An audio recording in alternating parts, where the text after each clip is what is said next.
Bibliophiles of the internet, we are officially somehow in the second quarter of the year, so today I thought it'd be fun to look back at some first quarter reading stats. I don't usually do these kinds of videos, but this year I've been keeping a pretty good spreadsheet, and Storygraph also compiles a lot of helpful stats the more you log your reading, which I always do, so that's great. So let's look back at the first quarter and let's learn some things. Starting off with the most basic stat, the first quarter of 2024, I read a total of 26 books. I feel pretty good about that. It's neither more or less than I expected. I never set out to read a certain number of books per year anyways. I'm really just along for the ride, and however many I read is however many I read. So I'm good with 26. You're already going to know these books if you keep up with my wrap-ups or anything like that, but I will quickly go down the list and also put up a cute little graphic. In January, I read In Memoriam by Alice Wynne, 10 Bridges I've Burnt by Brontes Purnell, You Dreamed of Empires by Alvaro Enrique, The 7-Year Slip by Ashley Poston, A Haunting on the Hill by Elizabeth Hand, A Tempest of Tea by Hafsa Faisal, Don't Want You Like a Best Friend by Emma R. Albin, and Belladonna by Ambara Salam. In February, I read Saint Sorrow Sinner by Freydis Moon, When Stars Have Teeth by Danny Trujillo, Razorblade Tears by S.A. Cosby, The Partner Plot by Christina Forrest, Remember Us by Jacqueline Woodson, The Dead Cattail Assassins by P. Jelly Clark, All the Fighting Parts by Hannah V. Sawyer, On Air with Zoe Washington by Janae Marks, and All We Were Promised by Ashton Lattimore. In March, I read The Space Between Worlds by Micaiah Johnson, Just Another Epic Love Poem by Parisa Akbari, Organ Meats by Kaiming Chang, Behind You is the Sea by Susan Mwadi Daraj, What Feast at Night by T. Kingfisher, A Dead Djinn in Cairo by P. Jelly Clark, Strike the Zither by Joan He, Sound the Gong by Joan He, and a story I actually forgot to include in my wrap-up is The Angel of Khan el-Khalili by P. Jelly Clark. So that breaks down to 8 books in January, 9 books in February, and 9 books in March. I don't know if that's a pattern. I don't know if that's becoming my monthly average.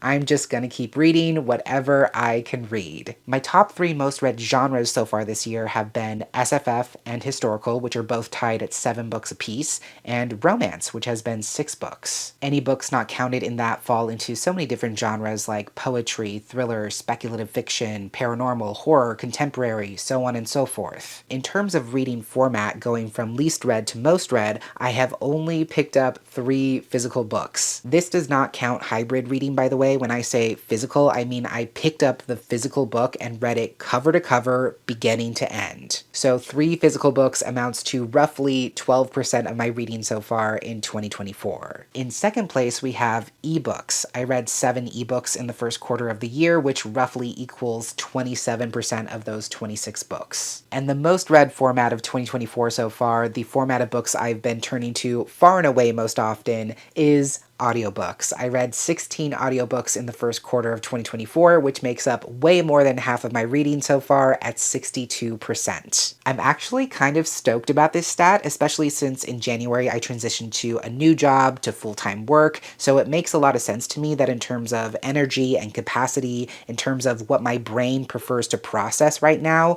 audiobooks just engage me the most. That's what makes my brain happy, that's what it wants, and that's what it's gonna get. Luckily, I have a lot of good resources around me that make audiobooks fairly accessible across a number of different outlets, whether that's my Libro FM subscription, my Everand subscription, access to ALCs, or my local library. So that's definitely not something I take for granted. Let's do audience spread really quickly. So in terms of age demographics, I only read 2 middle grade books in the first quarter, so I would love to change that going forward. I read 5 YA books, and dominating the audience spread is adult books, which comes in at a grand total of 19 books. I don't know why it feels kind of surprising that adult books account for most of my reading so far when I am literally an adult. I don't have the data to back this up, but that might be the most adult books I've read in a single quarter. I've never kept track. I've never done these quarterly stats videos before, so that could be completely wrong. I very proudly read a little bit of everything, so I think it's just surprising, but not in an unwelcome way, that adult books have completely dominated in terms of age demographics. In terms of length, the longest audiobook I listened to in the first quarter of 2024 was All We Were Promised by Ashton Lattimore, read by Shayna Small, which clocks in at roughly 12 hours and 44 minutes. And it just barely edged out Razorblade Tears and In Memoriam, which were both roughly 12 and a half hours. It's funny because my current audiobook blows all of those books out of the water in terms of length,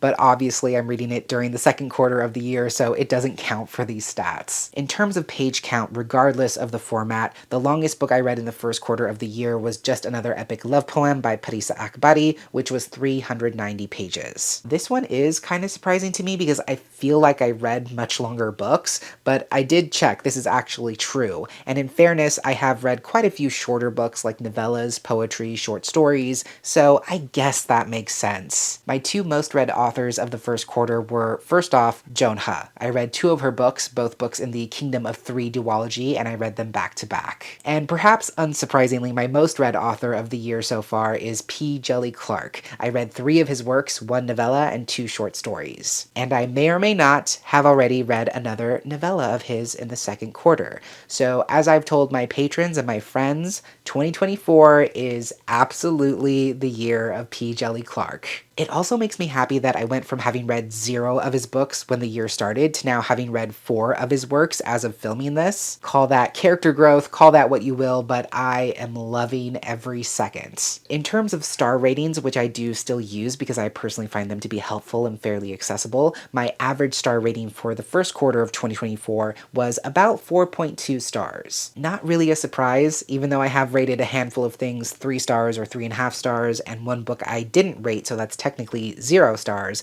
My most used rating of the first quarter was definitely 4.5 stars. So in terms of averaging out, that makes sense. Here's a fun stat. Let's talk about how much money I saved by using my library in the first quarter of 2024. Now, I calculated this very precisely. If I checked out a book as an ebook, I put in the list price for the ebook edition. If it was an audiobook, the list price of the audiobook edition, etc., etc. And by the way, this is also counting books that I checked out and returned unread for whatever reason, because I still saved money in those cases. So my total amount of savings in the first quarter was $148.97,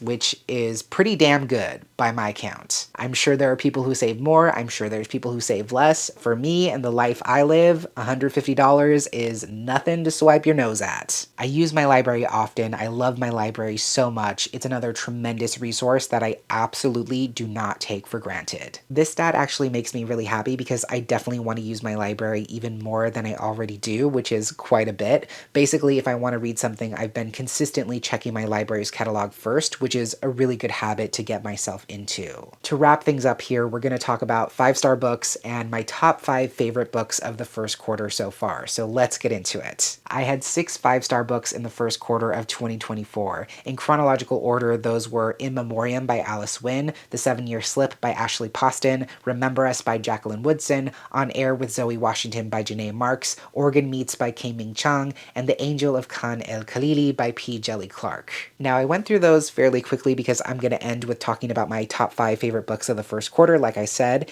Interestingly enough, 2 of my top 5 are not in that list of 5-star books. Let's see if you can guess which ones. But I will also put a disclaimer here and say that even if those 5-star books I just mentioned don't make it into the top 5 for the quarter, it's completely arbitrary because I'm telling you here and now that all of those books and even more from the first quarter are going to end up on my best books of 2024 list. So I'm not ranking these, they are once again in chronological order, starting with In Memoriam by Alice Wynne. To put it very simply, this is a queer World War I story. It's set in 1914, and these two best friends, Sydney and Henry, are living at this prestigious English boarding school, hearing all of these heroic tales of things happening at the front. And it's basically about both of them enlisting in the war and navigating the romance between them amidst all of that trauma and loss. It sounds heavy when you just take it at face value, and it definitely pulls no punches when it comes to the de-romanticization of imperialism. That's actually a big part of this story's project. It explores how so much of what was happening at the front was being deliberately doctored and censored to make it seem more respectable or dignified,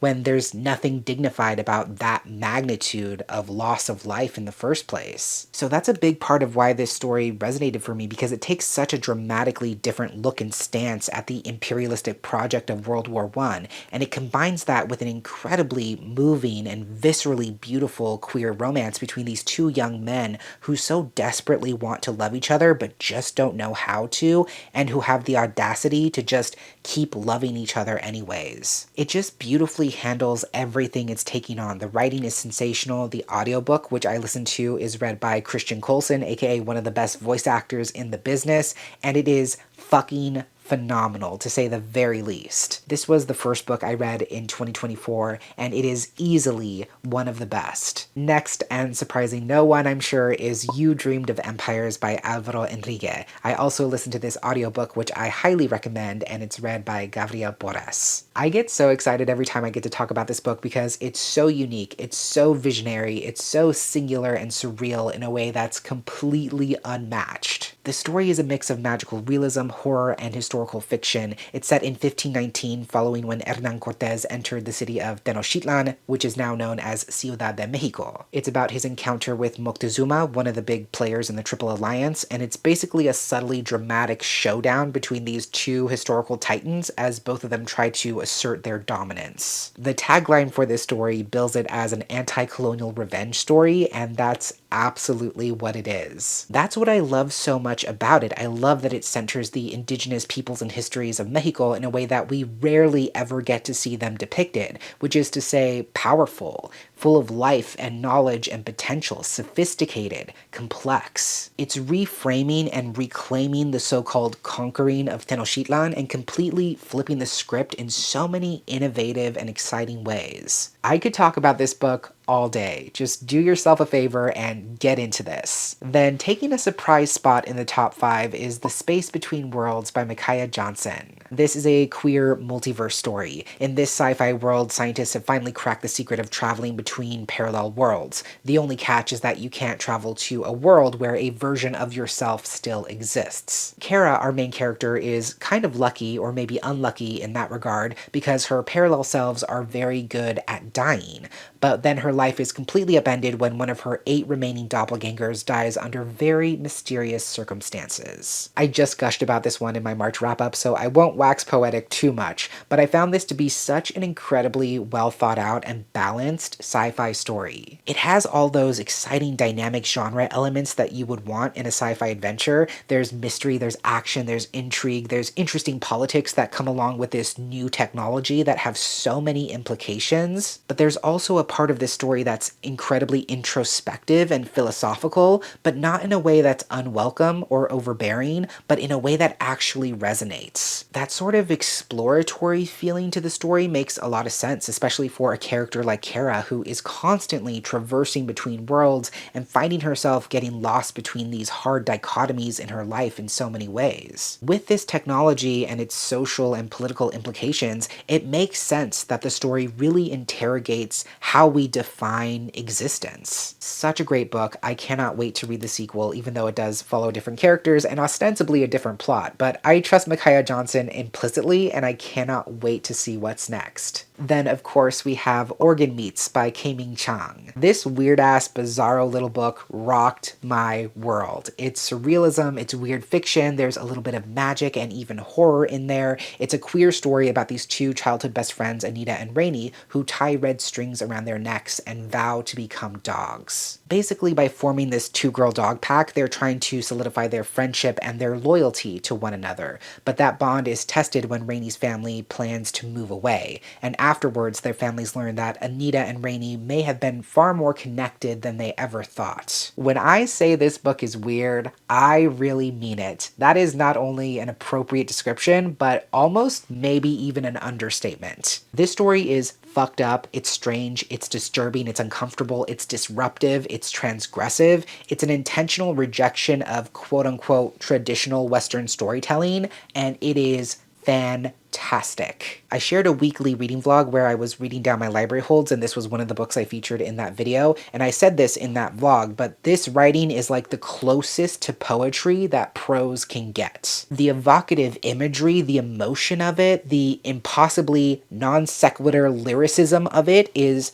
unlike anything else I've read. The experience of reading it feels like being in a dream, which makes a lot of sense because a lot of it is about this dream world that the characters have created and are continuing to create together about their relationship to dogs. It's wild, but it's also sensational, and if you surrender to it and if you go where the story wants to take you, you will be rewarded in ways that I cannot even describe. It's not an easy book to talk about or even recommend, but it is kind of genius. And lastly, I get to talk about the one story I forgot to review in the first quarter, which is The Angel of Khan El Khalili by P. Djeli Clark. This is a short story set in the Dead Jinn universe. It can be read on its own or as part of that series, but it's about a young girl living in an alternate steampunk Cairo who seeks out a mysterious angel of sorts in hopes of procuring a miracle to save a loved one's life. First of all, I have a hack for you. If you're going to read this, and I absolutely recommend that you do, you should listen to the audio version. But this story doesn't actually have an official audiobook recording. However, the one and only LeVar Burton reads the story in its entirety for free on his podcast. I will track down the episode link. I will include it down below. It is an Apple Podcast product, but it can be found on any podcatcher. It can be found on the internet. I think it might be on Everand as well. Just do yourself a favor and plug yourself into that for a damn good time. It's a full production. There's music, there's sound effects, there's LeVar Burton's incredible performance. It is perfection. It single-handedly reminded me of why the internet can actually be a pretty good place. P. Djeli Clark is a master of his craft. The way he can absolutely wreck me in like 30 pages or less both makes no sense at all and makes all the sense in the world because his talent is limitless. In just a few thousand words, he creates this unforgettable world, a distinctive main character, a compelling moral quandary as she strikes a deal to exchange truth for a miracle and can't figure out what kind of truth this angel wants. It's a story about the true cost of guilt. It's about atonement and who or what can grant atonement when all is said and done.